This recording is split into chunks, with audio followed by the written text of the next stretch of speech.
Hey friends, this is Brad Apple, and this is my friend Adam Fudge. Today he's going to talk to us about joining Southern Connection after Scott Vestal was hired by Doyle Lawson. Well, I think that would have been the first time I crossed paths with Scott Vestal was at your dad's festival. That would have been about 1980, I think. But Scott was playing with some of his contemporaries around where he lived. Mark Keller and all them, they were playing together some. Now I kind of lost touch with them. And I see it was sometime in 1985, early 1985, Mark got my phone number, I think, from Richard Bailey, and he wanted to know if I'd be interested in playing in a band with him around Asheville, North Carolina. And I had found out that that band was the Southern Connection, which consisted of Mark Keller, Scott and Curtis Vestal, and Russell Moore, yeah. And so I had to give it a whirl. You know, I was young, I was chasing a dream. He paid for bus fare over there if I'd just come over and jam, pick with him a few days, see how, you know, we gelled. Went over there and we rehearsed and this and that.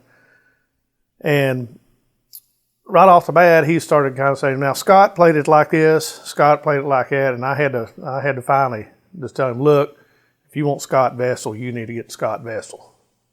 No way I can fill in Scott Vestal's shoes. I mean, you know, it's just, this guy was already established. I mean, he'd gone on with Doyle Lawson. Scott and Curtis and Russell, all three, got hired on by Doyle Lawson at the time, and Mark was trying to reform Southern Connection. So they made a lot of big, grandiose promises. They had several festivals lined up for that summer. And a couple of days later, Doug Campbell came in. He was no veteran bass player from that. By that time, he was already a veteran professional. He upright bass player and electric bass player, could play them both equally well. He's the best combination bass player I ever played with, as far as in that regard.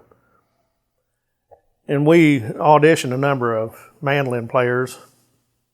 Roscoe Morgan played with the some, but he had other commitments. I was really hoping they might hire him, because I really liked his playing and his singing, and still do. But we ended up hiring Chris Austin, who later on went with Ricky Skaggs, did a couple of years, I think, with him, and then started playing for Reba McEntire, and tragically got killed in a plane crash with Reba's other band members. But you know, we were all young, we were all chasing the dream. We had some marathon practice sessions, I assure you. There were some days, you know, it'd be 6 to 8 hours, and then go play the show that night, and you'd be just worn completely out by the end of all that. But it was an interesting experience, to say the least. I bet. What was it like working with Doug Campbell? Oh, it was great. I mean, he was a barrel of monkeys. The guy had an incredible groove. He could find the pocket. If you were out of time, it was because you were out of time, not because of him. He held the groove there solid, and he could do about anything on the bass that was humanly possible. Yeah, he was a great musician. He had some interesting ideas as well. And, you know, we generally, with him being the oldest one, we listened to him because he had been in the scene for quite a while. As a matter of fact, he was a world champion bass player. I didn't realize they had such a contest, but in 1973 and 74, 2 years in a row there, he was a world champion. I think it was at Union Grove Fiddlers Convention they used to hold that. But I said, how do you judge a bass player? And he said, well, you get up there and play a couple of numbers. You know, one of them, they judge you on your ability to work in a band. In the second tune, they'd let you showboat, double slap, triple slap, and things like that. And he said, by the time I got through with my round, he said, my fingertips were bleeding. But he must have made quite an impression on him, but he beat several bass players from what I understand. Yeah. I wasn't there. I didn't get to hear it, but I'm sure it was quite a sight. Yeah. Doug, I understand you told me that he's tried out for Seldom Seen one time too.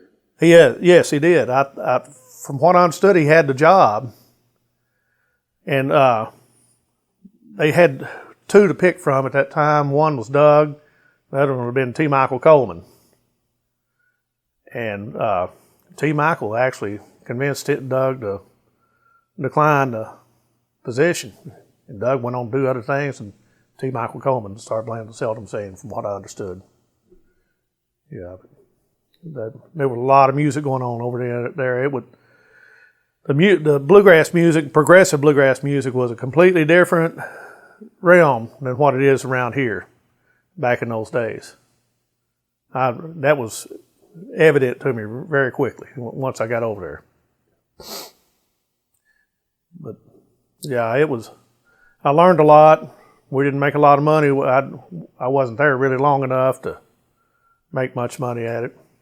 How long did it last? How long? Oh, I was there, I think about 3 months. Everything fell apart. I had a lot of friction in the band. Ego conflicts, mainly with our guitar player and mandolin player. I won't really go into all that, but yeah, we were just young. We didn't. In order to try to do it as your profession, you really need a good agent, which we didn't have. Yeah. But we had a lot of fun. But anyway, I was glad to get back home, needless to say.